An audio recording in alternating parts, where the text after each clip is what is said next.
Tin, kung paano wala ka dito, anong pinagagawa mo sa buhay? Wala, umakat ako sa bundok. Manununto ako ng mga babaeng makulit. Grabe ka naman. Di nga, totoo nga. Abutin ka na sa akin, kulit mo eh. Kunyari ka pa, alam ko joke lang yun eh. Arutan pa kayo dyan ng arutan, makita kayo dyan ni mama.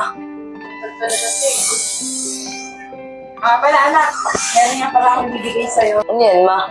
Tara, gusto mo ba? Oo, ma, gusto ko ma yan. Pasensya na dito siya, isa lang kasing nabili ko eh. Ma, sunod na lang. Ma, ang ganda na ito, ma.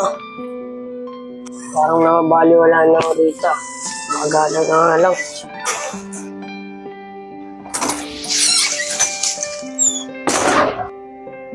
Ano nangyari dun? Kaya mo na yun, tita. Baka nagbaliw-baliwan na naman. Gaya nga naman yun eh. Paano, maiwan ko muna kayo dito ah. Hindi po, ma. Oh Hana, anong oras na ah? Wala pa rin si JC. Wala pa nga po, tita eh. Hanapin ko na po kaya. O sige Hana, pinag-aalatuloy tayo ng batang yun. Sige po, tita. Alis na po ako. Sige Hana, mag-iingat ka ah. Oh, tulog na pala tong anak ko. Ay, Lepot. Napansin mo si JC? Hindi eh, bakit? Eh, umalis sa bahay. Di na naman namin alam kung saan nagpunta yung tao na yun. Ito talaga yung JC na yun eh. Pero ayaw mo, tanong ko na lang kala Sander. Sige, Lepot. Sige.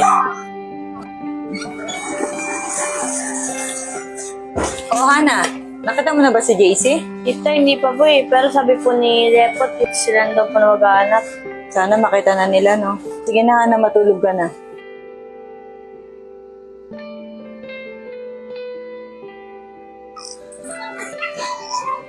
Ay, nakapagluto nga muna namin sir. Oh, asan na yung anak ko? Ang Hana, asan na si Justin? Tita, andito lang po siya kanina eh.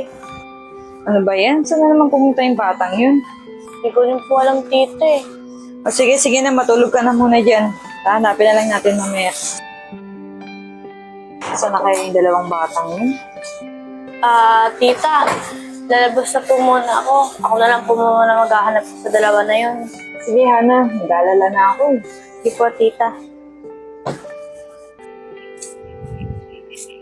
Uy, tol. Uy, tol. Tol, napansin niyo ba si JC? JC? Hindi, tol. Bakit?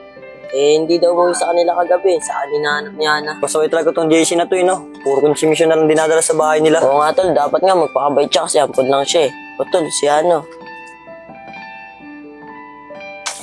Diana, napansin niyo ba si JC tsaka si Justin? Hindi eh, bakit? Kasi kagabi si JC di umuwi. Tapos kanina umaga si Justin naman yung wala. Ano? Si Justin? Baka magkasama lang silang dalawa. Eh, kung magkasama sila, eh di dapat si Justin wala rin kagabi. Eh, Sander, baka napansin niyo. Hindi alam mo magkasama tayo kagabi. Ano kaya yung taon na yun? Samahan niyo na lang kaya ako maghanap. Nag-aalala na ako sa tita eh. Tara, tol. Samahan natin sila. Tara, tol. Tara. Tol, dito muna kayo. May tatanungin lang ako. Dito, rintayin ka na lang namin dito. Sige, tol.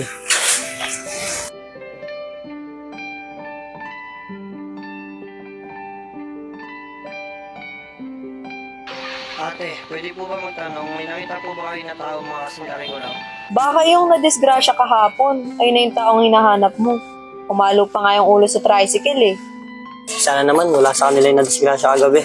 Salamat po.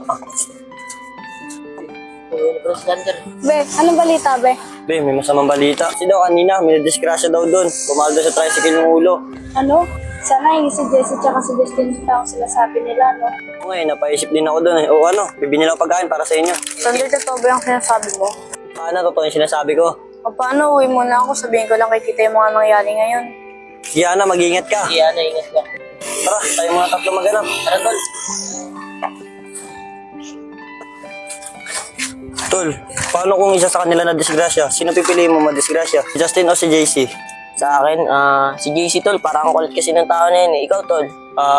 Uy, ba't ba ganyan pinagsasabi niya? Basta pagdasal niya na ng tao kung ano napapagsasabi niyo. Sander kasi tanong ng tanong, sumagot lang ako eh. Ikaw, Sander, sino pipiliin mo? Totoo ko to eh. Di si Lepot kasi nagpapatawa eh. Pero kung papipiliin ako sa dalawa, siyempre wala. Pares natin kaibigan yun. Ganyan dapat, hindi yung kung ano-ano yung sinasabi niya. Kung ano, tara, hanapin na natin sila. Tara, tara. Pero tol, kung papipiliin talaga ako sa dalawa, si JC ang gusto. Uy, Lepot! Tuungan kita eh. Joke lang. Tol, si JC. Uy! Loko.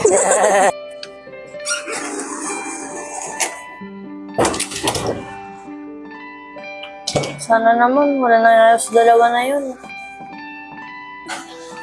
Oh, Hana, kamusta yung pag-aaral natin sa dalawa?